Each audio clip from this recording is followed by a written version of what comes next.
Bismillahirrahmanirrahim. Assalamualaikum warahmatullahi wabarakatuh. Alhamdulillahi rabbil alamin. Wassalatu wassalamu ala asyrafil anbiya'i wal mursalin. Nabiyyina Muhammadin wa ala alihi wa sahbihi ajma'in. Ashhadu an la ilaha illallah wahdahu la syarika lah. Wa ashhadu anna Muhammadan abduhu wa rasuluh. Allahumma la ilma lana illa ma 'allamtana innaka antal alimul hakim. Allahumma faqihna fi dinik. وعلمنا ما ينفعنا وارزقنا الإخلاص في القول والعمل واجعل ما نقوم به خالصا لوجهك الكريم أما بعد. Baik, kita lanjutkan penjelasan dari Al-Mukhtasar Latif dari Syekh Abdullah bin Abdurrahman Bafadl rahimahullah yang wafat tahun 918 Hijriyah.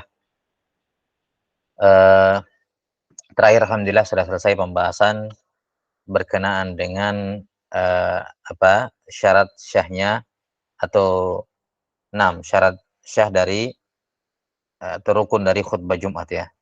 6 atau syarat syah dari khutbah Jumat. Nah, kemudian di sini sebagai pelengkap pembahasan ada beberapa masail yang butuh kita tambahkan untuk menyempurnakan pembahasan. Nah, yang pertama berkenaan dengan sunnah-sunnah Jumat. Ini sunnah Jumat ada banyak, di diktat lumayan kita sebutkan ada beberapa ya. Yang pertama, sunnah-sunnah Jumat adalah disunnahkan mandi Jumat bagi yang akan hadir. Dan pembahasan mengenai mandi Jumat sudah berlalu di Kitab At-Taharah ketika menyebutkan mandi-mandi yang sunnah. Kemudian yang kedua adalah tanziful jasad, membersihkan tubuh dengan melakukan sunnah-sunnah fitrah. Memotong kuku, bulu ketiak, mencabut bulu ketiak, mencukur bulu kemaluan, bersiwak dan seterusnya. Kemudian at-tatayyub, ya, memakai wangi-wangian ya sebelum mendatangi salat Jumat. Ini hanya berlaku bagi laki-laki ya, itu pun yang bukan muhrim ya, yang tidak sedang dalam keadaan ihram maksud saya, dan juga tidak dalam keadaan berpuasa. Adapun yang muhrim misalnya, kalau misalnya ada muhrim salat Jumat, maka haram hukumnya memakai wangi-wangian. Ya, atau dalam keadaan berpuasa. Ya, sedang puasa pergi salat Jumat, ini di kalau tadi muhrim hukumnya haram, maka ini hukumnya makruh, dan ada yang mengatakan khilaful aula bagi orang yang berpuasa memakai parfum. Kenapa? Karena parfum itu bagian dari syahwah. Ya, bagian dari syahwah, dan termasuk sunnah-sunnah puasa adalah meninggalkan semua syahwat. Ya, ya da'u syahwatahu min ajli, kata Allah dalam hadits qudsi. Dia meninggalkan syahwatnya karena saya, termasuk syahwat wangi-wangian. Karena itu dalam mazhab Syafi'iyah, orang yang berpuasa dimakruhkan memakai wangi-wangian ya, walaupun ada sebab atau ada dalil lain yang menuntut kesunnahannya, seperti sholat Jumat, di mana kaidah umumnya adalah ketika bertemu antara al-mubih yang membolehkan dengan yang melarang, maka gulliba janibul hadar, didominankan sisi larangan. Nah, Allahu a'lam bissawab. Kemudian disunnahkan memakai pakaian yang terbaik. Memakai pakaian yang terbaik yang berwarna putih lebih afdol.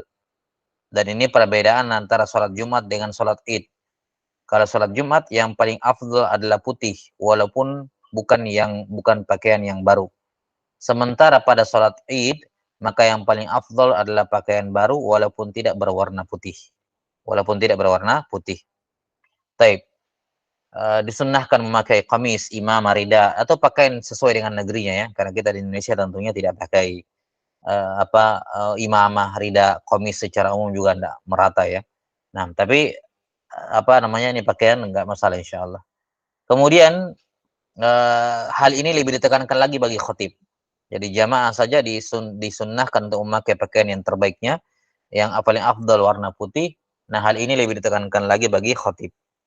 Kemudian berikutnya adalah disunnahkan diam ketika khatib sementara berkhutbah, di mana hukum sunnah ini berlaku bagi selain 40 orang. Selain 40 orang. Adapun 40 orang sudah disebutkan kemarin di syarat syah khutbah, mereka ini wajib hukumnya mendengar khutbah. Kapan tidak cukup 40 orang mendengarkan khutbah, maka tidak syah khutbahnya, kan begitu. Tidak syah khutbahnya, tidak syah salat Jumatnya. Jadi kalau dikatakan apa hukum mendengarkan khutbah Jumat dalam mazhab Syafi'iyah, ini ada dua bentuk, dua jenis ya. Yang pertama, bagi 40 orang itu hukumnya wajib. Sementara selain dari 40 orang itu hukumnya sunnah. Karena itulah dimakruhkan berbicara ketika khatib berbicara atau berkhutbah. Dan pendapat ini, yakni disunnahkannya diam bagi selain 40 orang, ini termasuk mufradat madhab Syafi'i. Termasuk mufradat, yakni bersendirian mazhab Syafi'i dari 3 mazhab yang lain. Ya, di mana 3 mazhab yang lain berpandangan wajibnya diam mendengarkan khutbah, tidak sunnah. Adapun Syafi'i mengatakan sunnah bagi selain 40. Ya, dan seperti yang sudah kita sebutkan, mufradat mazhab ini di semua mazhab ada mufradat mazhab Hanabilah, ada mufradat mazhab Malikiyah dan seterusnya. Jelas ya? Wallahu alam bisawab. Jadi bagi selain 40 orang disunnahkan baginya untuk dia mendengarkan khutbah. Kalau dia bisa mendengar khutbahnya.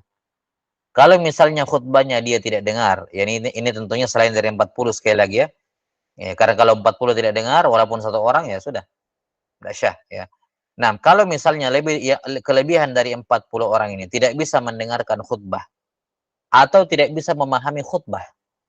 Misalnya tadi mati lampu dan jaraknya terlalu jauh sehingga dia tidak dengar ucapan khatib. Tidak bisa dia dengar. Atau khatibnya pakai bahasa daerah yang dia tidak paham. Ya, tidak paham. Tidak bisa juga didapatkan peringatan dari situ. Maka dia menyibukkan dirinya dengan membaca Quran atau berzikir, tapi secara sir tentu saja. Supaya tidak mengganggu jalannya khutbah. Karena dia juga tidak bisa mendengar khutbah karena jauhnya, maka dia menyibukkan dirinya dengan membaca Quran atau berzikir, tapi secara sir. Nah, karena itulah dalam mazhab, sekali lagi, kelebihan 40 orang, ya, berbicara di tengah-tengah khutbah, sementara khatib berkhutbah, bagi selain 40 orang ini hukumnya makruh. Ya, di mana para fuqaha Syafi'iyah menafsirkan sabda Nabi sallallahu alaihi wasallam, ya, faqad laghauta man qala li akhihi yaumal jumu'ati wal imamu yakhtub ansit faqad idza qulta li sahibika yaumal jumu'ati wal imamu yakhtub ansit faqad lagaut. Kalau kamu berkata kepada saudaramu pada hari Jumat ketika khatib sedang berkhutbah, diamlah, maka kamu telah berbuat lagu. Ini hadis Bukhari Muslim. Para fuqaha Syafi'iyah menafsirkan faqad lagauta, yakni faqad taraktal adab. Kamu sudah meninggalkan adab dan itu hukumnya makruh. Ya, bukan melanggar larangan. Baik, wallahu alam bissawab. Kemudian hukum berbicara ini. Kita katakan hukum asal berbicara ketika khutbah, hukumnya adalah haram. Bagi siapa? Bagi 40 orang. Bagi selain 40 orang ini hukumnya makruh. Hukumnya apa? Makruh berbicara. Kemudian ada keadaan tertentu di mana dimubahkan, tidak haram, tidak makruh, tapi mubah berbicara sementara khutbah. Yaitu bagi orang yang baru masuk masjid, di mana dia belum sampai pada posisinya di mana mau dia duduk di situ ya. Masih berjalan misalnya, masih cari tempat ya. Nah, di sini dia masih bisa berbicara walaupun tidak ada hajat. Walaupun tidak ada hajat.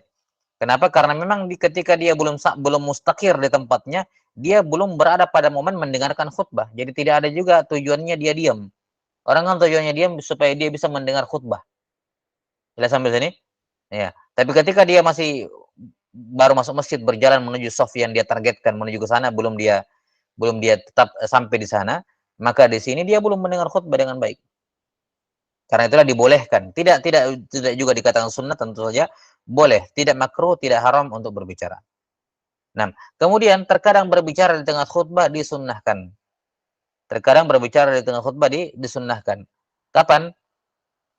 Kalau ada orang bersin membaca hamdalah, maka kita apa? Ya, tashmid, memberikan tashmid kepada orang yang membaca hamdalah. Kita katakan yarhamukallah. Ini hukumnya sunnah. Ya, hukumnya sunnah. Baik. Atau misalnya untuk apa namanya? Untuk mengingatkan seseorang, ya. Kalau dia diingatkan tidak bisa dengan isyarat. Tidak bisa dengan isyarat. 6. Kemudian contoh lain misalnya dia diboleh sunnah berbicara kalau mengajarkan mengajarkan li ta'limi khairin najiz, untuk mengajarkan kebaikan yang saat itu butuh dilaksanakan. Najis artinya saat itu, bukan nanti gitu. Saat itu. Misalnya apa anak kecil misalnya atau anak dia ya lagi diajari untuk bersedekah gitu, bawa uang ke masjid, nah, kemudian lewat celengan itu dia lupa misalnya anaknya atau ini diajari.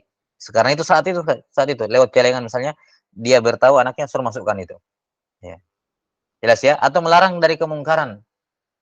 Ya, melarang dari kemungkaran tapi tidak fardu ain bagi dirinya mengingkari kemungkaran tersebut. Ya, ini bukan tugas dia asalnya. Maka ini juga hukumnya sunnah berbicara melarang kemungkaran. Misalnya ada yang ribut-ribut, ya bukan anaknya dia, kan dia tidak punya kewajiban. Itu anak orang lain gitu. Yang wajib orang tuanya. Tapi di sini disunnahkan bagi dia untuk menegur. Nah, kemudian kata para ulama bahkan berbicara di tengah khutbah kadang wajib hukumnya. Ya, kadang wajib hukumnya seperti menjawab salam.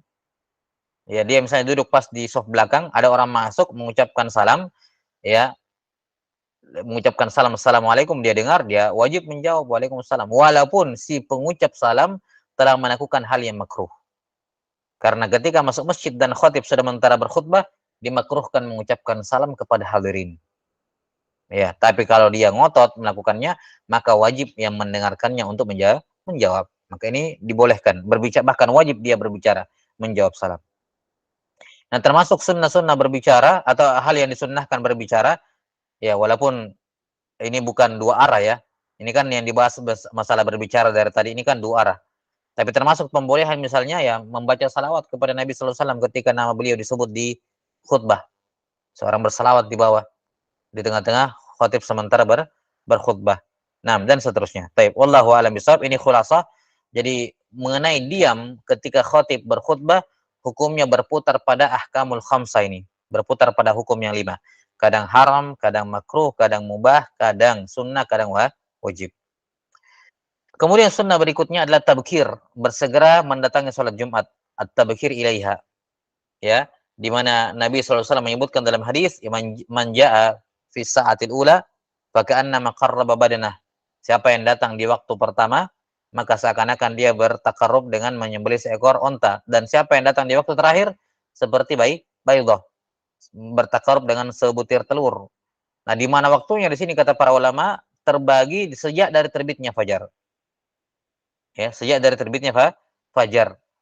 Ya, maka bagi makmum yang mau hadir sholat Jumat, maka yang paling afdol adalah setelah terbitnya fajar, setelah sholat subuh misalnya, ya, nah, atau dia datang ke masjid, pergi sholat subuh, kemudian dia tinggal saat itu juga, maka dia mendapatkan pahala yang paling besar. Ini saatul ula, waktu yang pertama. Waktu yang pertama, waktu yang pertama. Jelas ya, jadi semakin cepat semakin bagus. 6. Nah, sekarang ada iskal. Bagaimana kalau misalnya, apakah anjuran bersegera ini berlaku untuk semua orang yang mau datang sholat Jumat? Kata para fuqaha, dikecualikan darinya 2 orang. 2 orang ini tidak disunnahkan bersegera. Yang pertama khatib. Khatib itu sunnahnya datang ke masjid kalau sudah mau masuk waktu. Ya. Sunnahnya bukan datang dari waktu pertama, enggak. Ini keutamaan atau hadis yang menyebutkan itu dikecualikan darinya khatib. Kemudian yang kedua adalah orang yang daimul hadas. Orang yang hadasnya terus-menerus. Ya. Karena daimul hadas ini kan sudah berlalu, harus mualah, bersegera, beriringan. Habis toharo langsung sholat. Jadi dia boleh enggak boleh enggak bersegera ke masjid. Dia nanti ke masjid kalau misalnya sudah khutbah kedua ya, sudah khutbah kedua, dia samping rumah misalnya masjidnya, khutbah kedua didengar, sudah dia langsung berwudu, berjalan ke masjid, sampai di masjid langsung qomat salat gitu. Nah, karena daimul hadas tidak bisa biar kalaupun dia berwudu terus datang misalnya ke masjid, nah dia harus dia harus ulang lagi wudunya karena ada jeda yang lama antara tohara dengan salat. Plus tidak boleh memasukkan najis ke dalam masjid. Ya, itu kalau daimul hadasnya berupa misalnya kencing terus-menerus. Tapi kalau kentut terus-menerus ya ilatnya tadi, yaitu tidak mualah jadinya. Akhirnya harus ulang lagi wudu. Nah, kemudian jadi ini ya disunnahkan untuk bersegera untuk bersegera mendatangi Jumat kecuali bagi khatib dan daimul hadas. Kemudian kalau bertentangan, ta'arud antara mandi Jumat dengan bersegera. Misalnya, saya mau bersegera tapi tidak bisa mandi subuh-subuh, dingin. Ya, jelas sampai sini bertabrakan. Kalau saya mau mandi, saya meninggalkan tabkir, saya mandinya belakang-belakangan. Ya, apalagi sudah disebutkan sebelumnya kan bahwa mandi Jumat itu afdolnya kalau sudah mau berangkat. Jadi kalau misalnya dia nanti bisa berangkatnya agak-agak siangan gitu, berarti mandinya disunnahkan di situ. Nah, itu kalau mandinya dia kejar, maka dia tidak tabkir. Tapi kalau tabkirnya yang dia kejar, dia tidak mandi. Ya, misalnya subuh-subuh ya, dia kejar tabkirnya bersegera, maka dia tidak mandi. Maka di sini kata para ulama, dia mendahulukan mandi. Yakni dia pilih mandi. Lebih mending dia mandi walaupun terlambat, bukan terlambat, walaupun tidak tabkir, yang penting mandi daripada tabkir tapi tidak mandi Jumat. Ya. Walaupun dua-duanya sunnah, tapi sunnah mandi lebih ditekankan dibandingkan sunnah tabkir. Kenapa? Karena ada pendapat yang mewajibkan mandi dan tidak ada yang mewajibkan tabkir. Maka kesunnahan amalan yang diperselisihkan dia wajib atau tidak lebih kuat dibandingkan kesunnahan amalan yang disepakati ya sunnah. Makanya kalau bertabrakan antara dua sunnah, di mana salah satu sunnah ada yang mengatakan wajib, maka itu yang didahulukan. Jelas ya? Baik, kemudian diharamkan, ya, diharamkan ini masih konsekuensi dari itu ya. Diharamkan untuk sibuk mengerjakan amalan apapun setelah azan yang kedua. Setelah azan yang kedua tidak boleh menyibukkan diri dari Jumat dengan amalan apapun.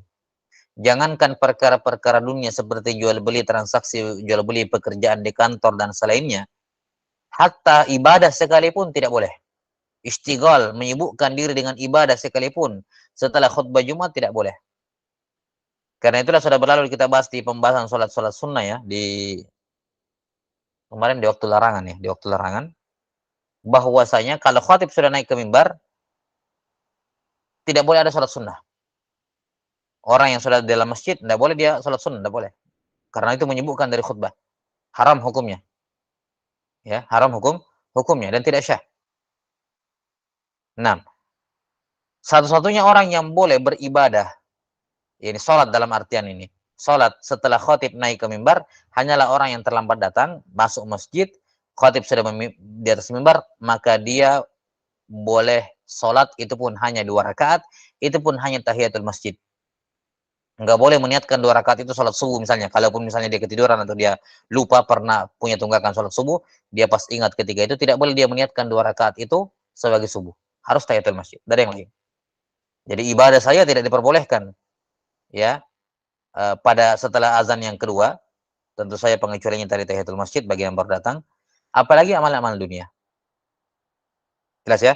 Maka diharamkan jual beli setelah azan yang kedua. Adapun jual beli setelah azan setelah azan yang pertama tapi sebelum azan kedua, yakni setelah masuknya waktu tapi sebelum azan kedua, maka ini hukumnya makruh, tidak haram. Ya, misalnya sudah masuk waktu zuhur tapi belum azan yang kedua. Apa hukum jual beli di situ? Jual beli hukumnya makruh. Ya. 6. Wallahu taala alam bisawab. Dan ini kemakruhannya berlaku baik ketika dia sudah berada di masjid, misalnya di sebagian masjid ada pasar-pasar di luarnya, kemudian dia belanja di situ sementara dia sudah dalam masjid, ataukah sementara di jalan dia transaksi di jalan. Ya, kalau zaman sekarang misalnya dia transaksi online lewat HP sambil berjalan ke masjid untuk sholat Jumat. Ini walaupun sebelum khutbah kedua makruh, kalau setelah khutbah kedua haram. Jelas ya? 6. Wallahu a'lam bishawab. Walaupun demikian, hukum jual belinya syah, ya. Baik itu sebelum khutbah pertama, sebelum azan kedua atau setelah azan kedua, transaksinya syah. Karena larangannya terkait dengan faktor eksternal. Ada ilatnya, yaitu karena menyibukkan dari Jumat. Tidak terkait dengan rukun jual beli. Tapi kemudian sunnah berikutnya berkenaan dengan Jumat adalah berjalan dengan tenang dan tidak terburu-buru. Ya, tidak terburu-buru. Dan juga tidak berkendara kecuali ada hajat. Ini sebagaimana akan diterangkan nanti dalam salat dalam apa? Pada mengantar jenazah. Ya. dalam mengantar jenazah tidak disunnahkan ya untuk berkendara. Sunnahnya berjalan kaki gitu. Kecuali memang ada kebutuhan, misalnya jauh tempatnya. Maka demikian pula di sini mendatangi sholat Jumat disunnahkan tidak berkendara kecuali memang jauh tempatnya. Ya, berdasarkan hadis dalam riwayat Tirmidzi, "Man ghassala yaumal jumu'ati wa ghtasal wa bakkara wa btakar wa masya wa lam yarkab wa dana minal imam wastama' wa lam yalgha ya kutiba lahu bi kulli khutwatin ajru 6 kutiba lahu bi kulli khutwatin ajru sanatin siyamuha wa qiyamuha." Siapa yang mandi pada hari Jumat kemudian bersegera datang ke Jumat sambil berjalan kaki dan tidak berkendara, mendekat kepada imam, mendengarkan khutbah dan tidak melanggar adab, ya maka dituliskan untuk setiap langkahnya pahala 1 tahun sholat dan 1 tahun puasa. Baik. Karena itulah dimakruhkan berlari, ya. Dimakruhkan berlari kecuali kalau dia akan ketinggalan ruku rakaat kedua sholat Jumat. Jelas ya? Karena kalau ketinggalan ruku dari uh, rakaat kedua sholat Jumat ya sudah, dia tidak dapat Jumat, dia harus sholat zuhur. Nah, kalau itu dia kejar maka boleh, nggak ada masalah. Ya, tapi kalau misalnya masih dapat rakaat kedua masih aman ya dimakruhkan berlari. Jelas ya? Wallahu alam bissawab. Kemudian dimakruhkan juga takhattir riqab. Melangkahi riqab, melangkahi bahu-bahu orang. Yang dimaksud dengan takhattir riqab adalah mengangkat kakinya sampai setara dengan bahu orang yang duduk. Itu yang dimaksud dengan takhattir riqab. Jadi dia mengangkat kaki terlalu tinggi sampai sejajar dengan bahu orang yang duduk. Adapun misalnya kalau kakinya lewat di sela-sela orang yang duduk, ya, atau dia mengangkat kakinya, tapi dia cuma mengangkat kakinya untuk melewati lutut antara dua orang ya, dua orang duduk bersila lutut ketemu dengan lutut, dia melangkahi lutut, tapi tidak kakinya tidak diangkat setinggi bahu. Ini enggak termasuk dalam kategori, tidak termasuk dalam takhattir riqab yang dilarang, jelas ya. Nah, ya, jadi patokannya adalah takhattir riqab yang dilarang adalah yang dimaksud di sini maksud saya adalah mengangkat kaki terlalu tinggi sampai sejajar dengan a'la manakib al-jalis, bagian bahu orang yang duduk. Jelas ya? Kalau misalnya dia tidak melangkahi atau dia melangkahi tapi tidak setinggi itu, maka tidak dikatakan takhatti. Ya. 6. Kemudian takhatti ini, takhatti riqab itu memiliki 6 ahkam, berputar pada 6 ahkam. Yang pertama wajib. Yang pertama wajib. Kapan itu? Tadi. Kalau misalnya keabsahan sholat Jumat ditentukan olehnya. Misalnya sudah mepet gitu ya. Sudah mepet, terlambat dia, kemudian dia lihat ada shaf yang kosong, ada yang kosong di depan dan tidak ada tempat lain kecuali di situ. Nah, untuk sampai ke sana ya, dia butuh takhattir riqab supaya dia bisa mendapati sholat Jumat. Dia bisa mendapati sholat Jumat. Ya. Yani jangan sampai dia terlambat baru bisa sampai ke sana sebelum setelah ruku dari rakaat kedua. Kalau dia tidak takhattir riqab. Tapi kalau dia takhattir riqab bisa sampai segera ke sana. Maka hukumnya wajib. Yang kedua mandub. Takhattir riqab mandub. Kapan itu? Kalau dia takhattir riqab untuk mengisi shaf yang kosong. Misalnya masih duduk orang, masih khutbah gitu ya. Ada di depan kosong, dia melangkahi orang, nggak ada masalah. Ya. Hukumnya apa? Hukumnya mandub. Dengan syarat tidak ada tempat lain kecuali itu. Jadi hukum takhattir riqabnya mandub kalau dia ingin mengisi tempat yang kosong dengan syarat tidak ada tempat kosong lain selain itu dan tidak menentukan keabsahan salat Jumatnya. Ini tidak terlambat dia. Nah, yang ketiga, takhattir riqab hukum yang mubah. Yaitu kalau dia mendapati tempat yang kosong tapi masih ada tempat yang lain juga selain daripada itu. Misalnya di tengah-tengah shaf ya, di shaf ketiga ada, tapi dia di belakang masih banyak tempat kosong, maka takhattir riqab ke sana hukumnya mubah, tidak sunnah. Kenapa? Karena masih ada tempat yang lain. Yang keempat, khilaful aula. Khilaful aula. 6. Taib, afwan. Saya ulangi dulu. Untuk mandub, ya, idza wajada furjatan qaribatan wa lam yajid mawdi'an ghairaha. Ini. Takhatti riqab hukumnya mandub kalau dia mendapati furjah, tempat yang kosong tapi dekat dengan posisi dia sekarang. Qaribah, furjahnya qarib, dekat dengan dirinya dan dia tidak menemukan tempat lain yang kosong, maka di situ disunnahkan. Adapun takhatti riqab yang mubah adalah kalau dia mendapati furjah yang baidah, yang jauh darinya, ya, yang jauh darinya dan tidak ada tempat lain kecuali itu. Jadi tempat yang kosong tinggal itu tapi agak jauh ke depan, maka di sini hukum takhatti riqabnya mubah. Kalau tidak ada tempat lain kecuali itu dan tempatnya dekat dari posisi dia berdiri, maka tidak ada masalah, sunnah. Hukumnya sunnah untuk takhatti riqab. Tapi kalau misalnya furjahnya jauh, walaupun tidak ada tempat lain kecuali itu tapi jauh, maka hukum takhatti riqab mubah, boleh dia melangkah, boleh tidak. Kemudian yang keempat khilaful aula, yaitu kalau dia mendapati furja yang qaribah, furjanya dekat, tapi masih ada tempat lain selain daripada itu. Walaupun dekat furjanya tapi masih banyak tempat kosong. Maka di sini melangkahi orang khilaful aula. Yang kelima makruh. Yang kelima apa? Makruh. Ingat ya, melangkahi di sini sejajar dengan bahu. Itu takhatti riqab itu. Kalau tidak sejajar dengan bahu, asalnya tidak masuk dalam pembahasan kita. Asalnya boleh yang seperti itu. Kalau dia melangkah, apapun tujuannya dia melangkah, ada hajat atau tidak, menutup tempat yang kosong atau tidak, selama tidak setinggi bahu, itu tidak ada masalah. Karena itu tidak termasuk dalam larangan. Ya, takhatti riqab. Kemudian yang kelima adalah makruh. Kapan takhatti riqab makruh? Adalah kalau dia melangkahi orang, ya, ke depan, padahal di depan sudah tidak ada furjah. Atau misalnya, ya mepet lah. Nah, tidak ada furjah, ya, kemudian tetap dia melangkahi orang sampai sebahu, ya, ke depan, maka ini hukumnya makruh. Dan yang keenam, haram takhatti riqab kalau itu mengganggu orang yang sementara mendengarkan khutbah. Ya, mendengarkan orang yang sementara khutbah, maka ini hukumnya haram. Ya, wallahu alam bissawab. Kemudian disunnahkan, sunnah berikutnya adalah disunnahkan tahiyatul masjid walaupun sementara khatib sementara berkhutbah. Walaupun khatib sementara berkhutbah. Sudah berlalu ya, di mana tahiyatul masjid ini na'am alal mu'tamad, kalau enggak salah mu'tamadnya Romli ya, mu'tamadnya Romli, yaitu hanya boleh membaca yang wajib-wajib saja, diringankan. Maksud diringankan kata Romli adalah hanya baca yang wajib saja. Yang sunnah enggak usah dibaca. Ya, wallahu alam bissawab. Kemudian disunnahkan membaca surah Al-Kahfi di malam Jumat dan siang hari Jumatnya.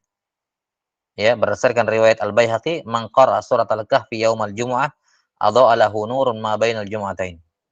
Ya, siapa yang membaca surah Kahfi di hari Jumat, ini termasuk di malam harinya, ya, zahirnya yaum di sini bermakna yaum wa lailah gitu. Maka akan Allah berikan cahaya, ya, antara dua Jumat.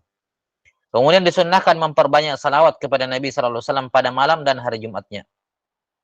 Kata Nabi sallallahu alaihi wasallam dalam riwayat Abu Daud, "Inna min afdali ayyamikum yaumal jumu'ah, fa aktsiru minas salati alaihi." Sesungguhnya hari yang paling afdal kalian adalah hari Jumat, maka perbanyaklah salawat kepada aku. Ya. Sebagian fuqaha mengatakan kalimat memperbanyak salawat minimal 300 kali. Maksud dari memperbanyak yakni minimal 300 kali. Nah, kalau ada yang bertanya, yang mana yang lebih afdol? Memperbanyak salawat atau mengulang-ulangi surah Al-Kahfi? Kata para fuqaha, memperbanyak salawat lebih afdol dibandingkan membaca surah Al-Kahfi. Wallahu alam bissawab. Kemudian memperbanyak doa di hari Jumat. Ya, memperbanyak doa di hari Jumat dan di malam Jumat. Nah, untuk mencari waktu mustajabah itu. Karena tidak bisa dipastikan yang mana waktu mustajabah. Ada pendapat-pendapat tentu saja, namun semuanya zonni tentu saja, dugaan. Ya. Walaupun dalam mazhab Syafi'iyah, yang arjaha, yang paling diharapkan waktu mustajabahnya adalah waktu antara duduknya khatib di atas mimbar sampai selesai salat Jumat. Ya, mulai dari khatib naik ke mimbar sampai selesai salat Jumat. Di sini disunnahkan berdoa. Inilah waktu mustajabah. Dalam yang mu'tamad dalam mazhab Syafi'iyah, waktu mustajabah pada hari Jumat adalah waktu antara khatib naik ke mimbar sampai selesai salat Jumat. Ya. Maka kalau dia mau berdoa dengan ucapan, waktu yang memungkinkan ya ketika misalnya khatib duduk mendengarkan azan gitu ya. Atau ketika khatib duduk di antara dua khutbah. Nah, di sini dia berdoa. Nah, dan termasuk di dalamnya doa dari si khatib. Ya, yang kemudian diaminkan oleh makmum. Karena makmum disunnahkan ya ketika khatib berdoa, makmum disunnahkan juga mengangkat tangan dan mengaminkan doanya. Disunnahkan makmum mengangkat tangan dan mengaminkan doanya imam. Dan ini termasuk doa dalam waktu mustajabah. Hmm. Walaupun para fuqaha mengatakan doa di waktu ini tidak mesti dengan lafaz. Bisa sekedar ya kalau kita bilang berdoa dalam hati, ya, mau minta apa dalam hati. Ini termasuk bagian dari doa. Ya, termasuk ini cukup dianggap sebagai doa. Misalnya khatib sementara berkhutbah dia dengar, kemudian dia khatib berbicara tentang neraka, tentang surga, kemudian dia minta dalam hatinya kepada Allah. Ini termasuk berdoa di waktu mustajabah. Jelas ya? Ini waktu mustajabah menurut yang mu'tamad dalam mazhab Syafi'iyah. Wallahu taala alam bisawab. Nah, kemudian masalah terakhir eh, berkenaan dengan hukum istikhlaf ya. Hukum digantikan, hukum digantikan oleh orang lain. Baik, kita lihat dulu. Uh,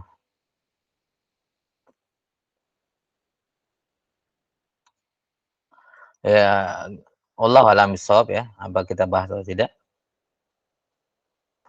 Karena ini disebutkan di sebagian syarah. Tapi sebentar.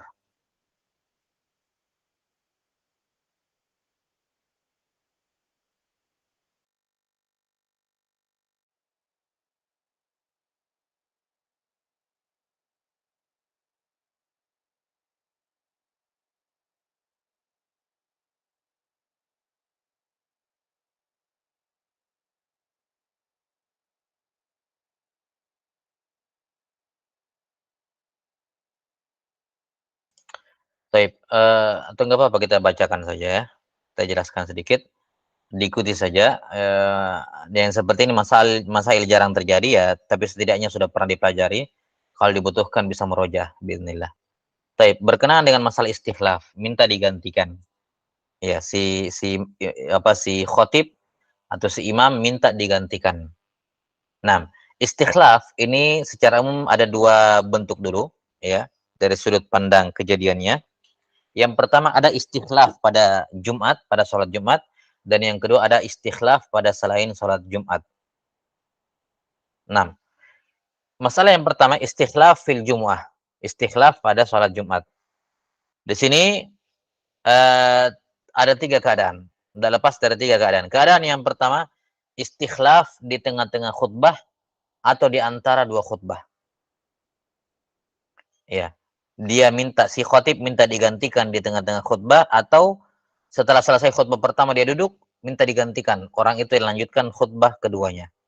Ini sudah berlalu kemarin ya, hukumnya boleh dan syah ya. Syah dengan syarat si pengganti mendengarkan rukun khutbah yang disampaikan oleh khatib sebelumnya yang digantikan. Jadi dia bukan orang baru datang. Si pengganti ini bukan baru datang, tapi dari awal dia ikut mendengarkan rukun khutbah dari khatib yang pertama. Ketika minta digantikan, maka dia boleh menggantikannya. Kenapa? Karena dia menempati posisinya ketika dia mendengarkan rukun khutbah. Ini sudah berlalu. Yang kedua adalah istikhlaf bainal khutbati tsaniyah was shalah. Jadi dia sudah rampung khutbah Jumat, selesai khutbah Jumat, ya karena satu dan lain hal minta digantikan. Misalnya dia pusing atau dia pergi berwudu.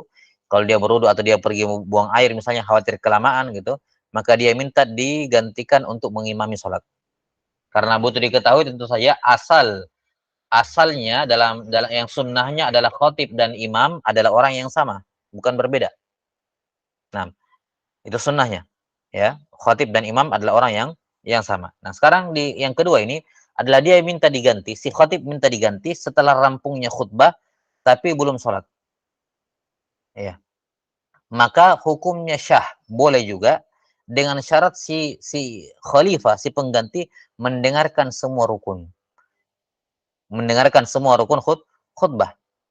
Jelas ya? Karena kalau dia tidak mendengarkan semua rukun khutbah, dia tidak termasuk ahlul jumu'ah, tidak termasuk ke dalam 40. Jelas ya? Nah, sehingga dia tidak dianggap sempurna Jumatnya. Dalam artian dengan demikian dia tidak bisa menjadi pengganti karena dia tidak ikut dari awal gitu. Jelas ya?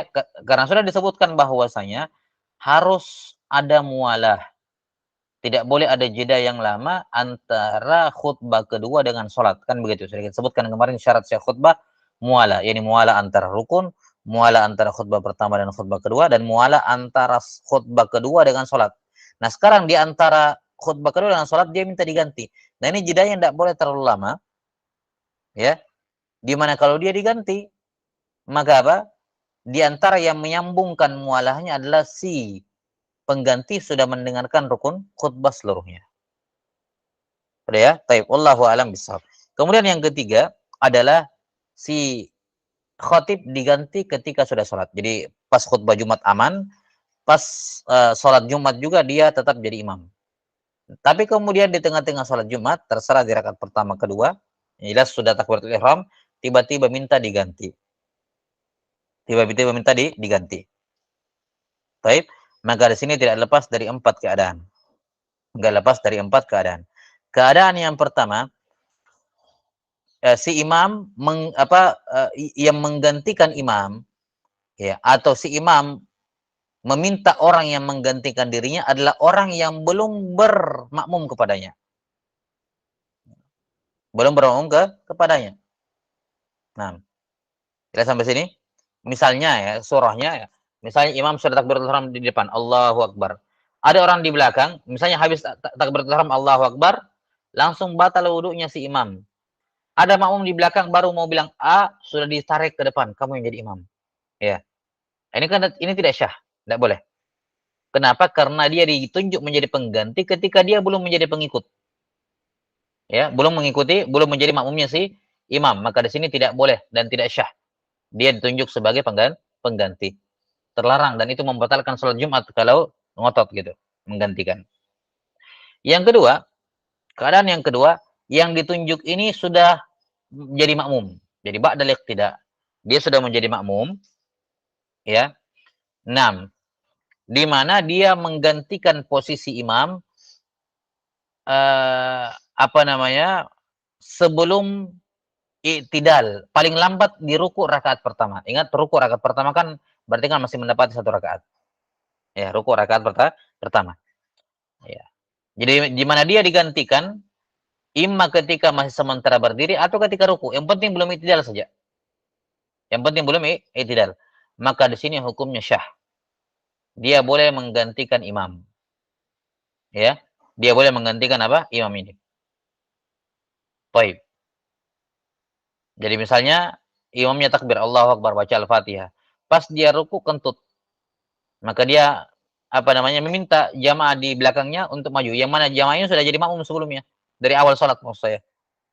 Maka ini hukumnya syah digantikan, tidak ada masalah. Yang ketiga adalah pengganti ini menggantikan imam.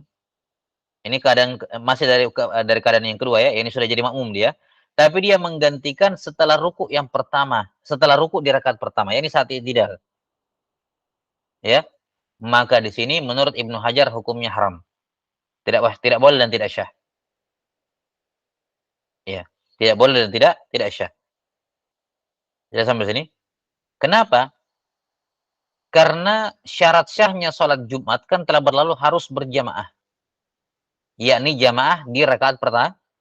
Sudah kita sebutkan kan, di rakaat pertama harus berjamaah, walaupun rakaat kedua tidak berjamaah. Sekarang, ketika imamnya batal di saat i'tidal, kemudian satu orang maju menggantikan, berarti si satu orang ini tidak berjamaah di rakaat pertama. Ya kan? Tidak berjamaah di rakaat pertama. Kenapa tidak berjamaah di rakaat pertama? Karena ketika i'tidal imamnya batal, di mana 1 rakaat itu kan terhitung sampai salam, sampai sujud yang kedua. Ini sekarang baru i'tidal batal dia ganti. Berarti kan si pengganti ini tidak mendapati sholat berjamaah di rakaat pertamanya. Dia menghilangkan pahala Jumat, sholat Jumat bagi dirinya sendiri. Jelas ya? Nah, tapi bersama dengan itu, kalaupun dia ngotot maju, maka 40 orang yang menjadi makmumnya, ya apa namanya, 40 orang yang lain, ya kalau misalnya jumlah makmumnya 40 orang dan terpenuhi syarat-syarat yang lain, maka makmum yang lain syah sholat Jumatnya. Dianya sendiri tidak syah. Si pengganti ini tidak syah sholat Jumatnya. Ya. Kenapa? Karena dia tidak berjamaah di rakaat pertama. Adapun makmum yang lain, makmumnya syah sholat Jumatnya. Ini keadaan yang ketiga. Dan keadaan yang keempat adalah kalau dia menggantikan si imam ini pada ruku di rakaat kedua. Ya.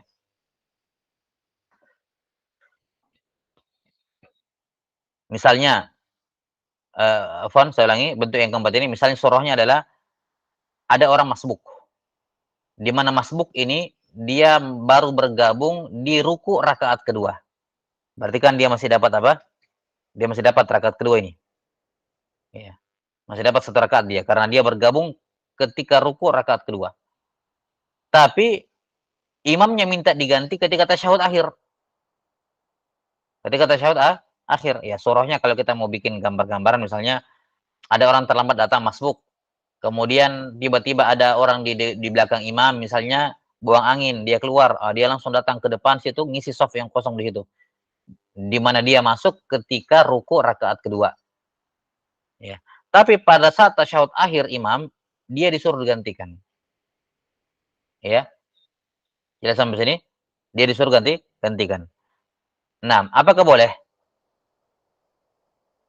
Menurut Ibnu Hajar rahimahullahu taala hukumnya boleh, salatnya syah, enggak ada masalah. Iya. Jelas sampai sini? Tapi tidak syah sebagai Jumat. Tidak syah sebagai Jumat. Jadi salatnya tidak batal, cuman tidak syah sebagai Jumat. Dia harus melanjutkan dengan salat zuhur. Jadi ketika dia gantikan, dia lanjutkan dengan zuhur. Kenapa lanjutkan dengan zuhur? Karena dia tidak mendapati satu rakaat sempurna. Si masbuk ini tidak mendapati rakaat sempurna. Dia betul dia masuk ketika ruku, tapi dia sudah mengganti di posisi tasyahud. Ya, dan itu belum selesai sholat kalau begitu. Belum dihitung apa? Belum dihitung sebagai satu rakaat full sendiri. Maka syah, tapi si masbuk apa si pengganti ini harus melanjutkan dengan sholat zuhur. Ini menurut Ibnu Hajar. Sementara Ar-Ramli, Al-Khatib Asy-Syirbini dan juga Syekhul Islam Zakaria bin Muhammad Al-Ansari, mereka mengatakan syah dan juga syah sebagai salat Jumat. Ya, syah sebagai salat Jumat. Wallahu taala a'lam bissawab. Udah ya, ini keadaan atau hukum istikhlaf, ya minta digantikan ya pada sholat Jumat. Kemudian bagaimana caranya si imam itu menunjuk pengganti? Caranya tentu saja dia harus keluar dulu dari sholat, karena sudah batal sholatnya misalnya, dia harus hentikan dulu sholatnya. Tidak boleh dia lanjut sholat. Si imam keluar dulu dari sholat, baru kemudian menunjuk orang yang sudah menjadi makmumnya. Ingat tadi keadaan yang pertama, kalau dia belum jadi makmum tidak boleh ditunjuk sebagai pengganti. Dia sudah menjadi makmum dia. Ya. Ini. 6. Di mana dia menunjuk langsung, kamu si fulan maju atau ya, semacamnya dia berbicara, tidak masalah berbicara kepada orang yang sementara sholat. Dia bilang kalau dia sebut namanya fulan kamu maju, ya. Ini kalau misalnya tidak ada petugas khusus ya, naibul imam misalnya. Kalau ada naibul imam ya sudah, otomatis kan imamnya keluar langsung naik. Tapi kalau tidak ada naibul imam, maka si imam berbicara menunjuk meminta si fulan naik, kamu fulan naik. Atau kalau tidak ditunjuk, lantas si makmum apa namanya punya inisiatif sendiri, boleh, nggak masalah. Ya. 6. Berinisiatif sendiri, ya. 6. Atau si makmum misalnya atau sebelum itu misalnya kalau si imam tidak menunjuk orang, tidak menyuruh maju, 6. Maka makmum ini mereka yang berinisiatif menunjuk salah seorang di antara mereka. Ya, misalnya yang kanan mendorong orang yang di kirinya, yang di kiri mendorong orang yang sama, yang duduk yang berdiri di sebelah kanannya, dia dorong gitu. Maka nggak masalah, boleh. Ya. 6. Tapi kalau tidak ada, mereka diam-diaman saja, tidak ada yang didorong ke depan, maka boleh salah seorang makmum berinisiatif untuk maju ke depan menggantikan kalau in dhannat tawakkul, kalau dugaan besar dia orang-orang ridho lah dia sebagai wakil mereka. Nah, ini boleh. Nah, wallahu taala alam bisawab.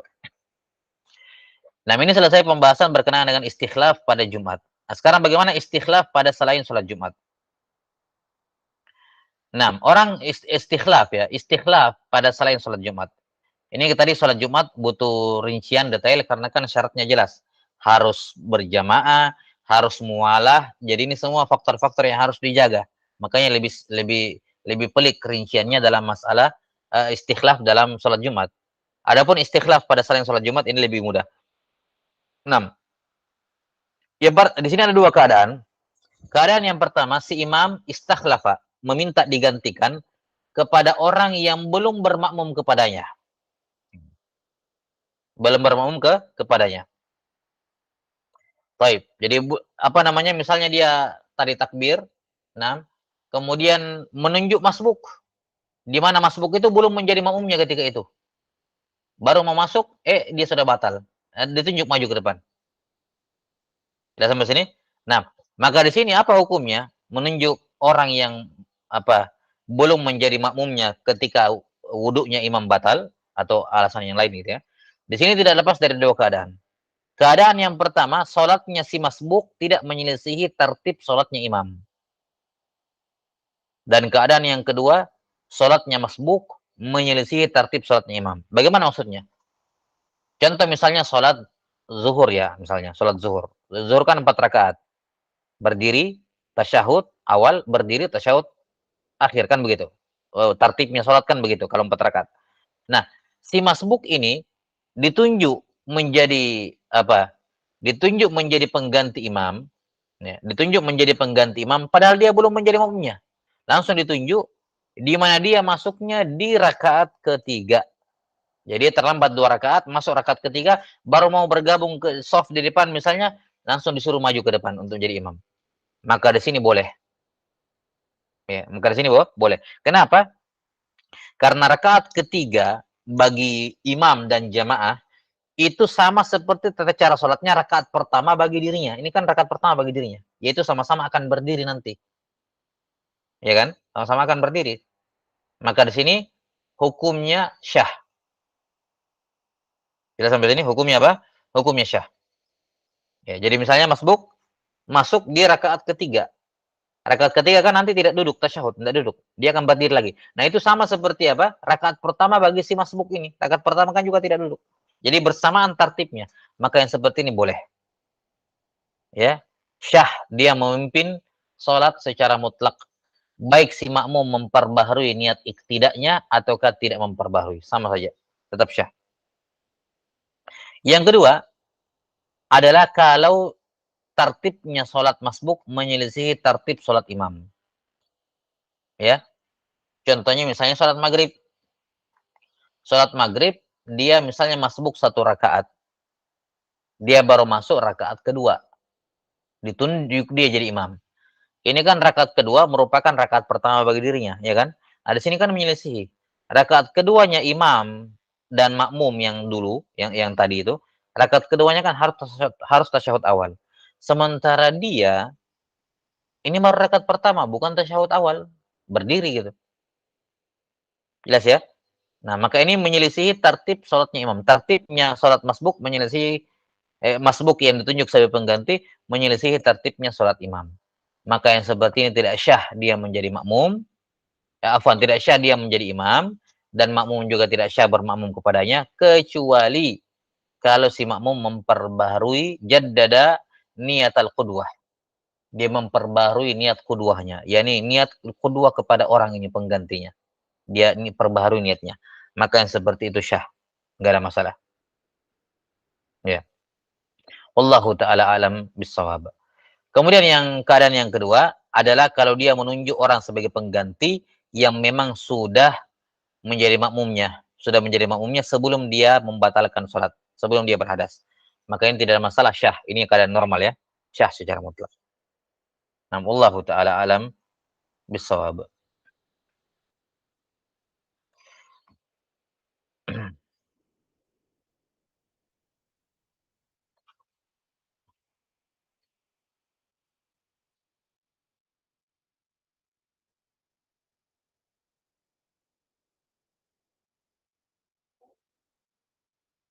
Kemudian di sini ada tambih, labas. Ini detail lagi rinciannya ya, masalah apa namanya, masalah tafarrud dengan rukun, ya masalah, imam batal wudunya, gitu ya. Imam sudah batal wudunya, tapi kemudian dia meninggalkan misalnya apa, meninggalkan posisinya sebagai imam dalam keadaan tidak menunjuk, ya. Makmum di belakang ini sudah terlanjur baca rukun, satu atau sudah melakukan gerakan rukun, ya walaupun satu gerakan, setelah itu baru maju menggantikan. Nah ini menjadi iskal. Semua masalah yang kita bahas tadi itu adalah kalau si imam keluar langsung digantikan saat itu juga tanpa ada spasi tanpa ada jeda berupa melakukan rukun sendirian. Jadi kalau misalnya begini, saya kasih surah saja. Kalau dia misalnya apa baru baru membaca baru dua iftitah kemudian batal, kemudian langsung maju saat itu juga, kan tidak ada masalah. Sebelum membaca Al-Fatihah langsung maju. Tapi kalau misalnya pas baca iftitah batal wudunya, kemudian dia keluar, si makmum di belakang siapa yang mau maju? Akhirnya baca Al-Fatihah dulu. Setelah selesai baca Al-Fatihah, baru ada yang maju. Si orang ini yang maju ini, dia sudah tafarrud dengan rukun. Walaupun rukun qauli. Dia sudah lakukan rukun sendirian di belakang, tanpa ada imam ya, tafarrud dengan rukun, walaupun rukunnya rukun qauli seperti baca Al-Fatihah, baru setelah itu maju. Ya. Nah, apa hukumnya yang seperti ini? Apa hukumnya seperti ini? Jadi semua rincian yang disebutkan di atas adalah kalau ketika si pengganti langsung maju saat itu juga ketika imam keluar. Nah, sekarang bagaimana kalau si pengganti tidak langsung maju menggantikan imam, namun dia melakukan rukun dulu, atau misalnya imamnya batal pada saat ruku, ruku. Si makmum i'tidal dulu, sami Allahu liman hamidah, baru maju menggantikan. Ini kan berarti dia melakukan rukun, dia sendirian melakukan rukun i'tidal. Baru dia maju menggantikan. Apa hukumnya? Kata para ulama, ini kalau sholat Jumat tidak boleh. Tidak syah. Dan tidak boleh menjadi pengganti. Ya. Yang boleh menjadi pengganti hanyalah yang belum tafarrud dengan rukun. Ya. Yang belum tafarrud dengan rukun. Misalnya, ada 5 orang di belakang imam ya. Misalnya dari banyak orang itu, 5 orang di belakang imamnya yang terdekat dengan imam. 3 orang di antaranya, misalnya imamnya batal pas ruku. 3 orang di antaranya sudah i'tidal, 2 orang masih ruku. Maka yang boleh menggantikan hanyalah yang 2 ini, salah satunya. Yang 3 ini tidak boleh lagi. Karena dia sudah bergerak sendirian. Melakukan rukun sendirian. Ini kalau sholat Jumat. Adapun pada selain sholat Jumat, maka hukumnya boleh dengan syarat, ya ini boleh. Misalnya tadi ya, batal pada saat ruku, dia bangkit dulu i'tidal baru dia ganti. Hukumnya boleh dengan syarat dia memperbaharui niat apa? Iqtida'nya. Ya. Dia memperbaharui apa? Niat iqtida'nya. Nah, wallahu taala alam bissawab. Ini bagi si pengganti. Ya, ini bagi si pengganti. 6. Adapun bagi makmum, ya, bagi makmum yang lain maksudnya yang tidak menggantikan, bagaimana kalau si makmum yang lain tafarrud dengan rukun sebelum imamnya diganti? Jadi antara imamnya batal, ya, waktu antara imamnya keluar dengan diganti, di situ si makmum masih sempat melakukan rukun sendirian. Ya. Maka di sini ada rincian, kalau itu pada selain sholat Jumat, maka boleh dengan syarat dia memperbaharui apa niatnya. Ini bagi yang tafarrud dengan rukun, wajib memperbaharui niatnya. Adapun yang tidak, maka tidak perlu memperbaharui niat. Tidak perlu memperbaharui niat tidaknya kepada imam yang baru, nggak perlu. Ya, kalau dia belum melakukan tafarrud dengan rukun. Misalnya kayak tadi ya, imamnya batal pas ruku, kemudian sebagian makmum i'tidal, sebagian makmum masih ruku. Kemudian yang menggantikan imam adalah yang ruku. Maka di sini yang masih ruku tadi tidak butuh mentajdid niat. Yang butuh mentajdid niat adalah apa? Ya, yang butuh mentajdid niat adalah yang sudah terlanjur i'tidal ini. Jelas ya? Ini pada selain sholat Jumat. Adapun pada sholat Jumat, maka tolak ukurnya adalah 40. Iya. Lihat sampai sini. Yani kalau yang tafarud dengan rukun itu di luar dari 40 orang, maka tidak masalah syah Jumatnya. Tapi kalau si pelaku yang tafarud dengan rukun masuk dalam ke 40 orang, maka sholat Jumatnya batal. Lihat sampai sini. Sholat Jumatnya batal jika dia tafarud dengan rukun di rakaat pertama. Karena syaratnya kan harus berjamaah di rakaat pertama. Kapan dia tafarud dengan rukun di rakaat pertama, jadinya rakaat pertama yang tidak syah, sehingga batal Jumatnya karena tidak sampai 20 orang, 40 orang. Tapi kalau misalnya dia tafarud dengan rukun-rukun di rakaat kedua, jadi imamnya nanti batal di rakaat kedua, ya tidak ada masalah. Ya, salat Jumatnya tetap syah. Wallahu taala alam bisawab. Tapi ini rincian ya berkenaan dengan masalah ini. La ba'sa bihi, mudah-mudahan bisa bermanfaat ya berkenaan dengan, walaupun kasusnya mungkin jarang, tapi pengetahuan seputar ini jarang ditemukan, sehingga setidaknya ini menjadi bank ya, database bagi kawan-kawan kalau mengalami masalah seperti ini bisa merujuk ke tempatnya. Nah, wallahu taala alam bisawab. Tapi qadarullah kita tidak bisa masuk ya, belum sempat masuk ke masalah tajhiz penyelenggaraan jenazah. Insyaallah taala kita akan jelaskan nanti pada pertemuan berikutnya. Masuk di pembahasan tajhiz al-janazah. Naktabi bihadzal qadar. Wassallallahu ala nabiyyina Muhammadin wa ala alihi wa sahbihi wasallam. Subhanakallahumma wa bihamdik asyhadu an la ilaha illa anta astaghfiruka wa atubu ilaik. Alhamdulillahirabbil alamin.